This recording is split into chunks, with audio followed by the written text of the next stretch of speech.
Sa opisina ng kanilang warehouse sa Barangay Barangka sa Candaba, Pampanga, natagpo ang patay ang 68 taong gulang na negosyanteng si Lavinia Gulapa. Batay sa investigasyon, may mga defense wound ang biktima at may mga pasa din ito sa likuran, pero ang kanyang ikinamatay tama ng saksak sa puso. Mayroon po siyang malalim na saksak sa puso, 2.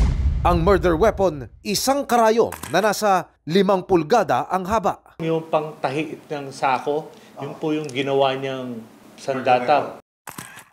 Ang suspect, ang kanilang pahinanting si Jerome Santiago, matapos isagawa ang krimen na naganap noong Abril 2024. Nakunan pa siya ng CCTV na naglalakad sa highway, bitbit ang kulay pulang bag na hinihinalang laman ang nasa 60,000 pesos na tinangay niya sa biktima at isang handgun.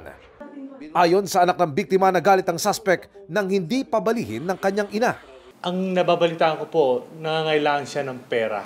Meron na po siya mga bale. Isa rin po sa narinig ko, may bisyo, nagdodroga.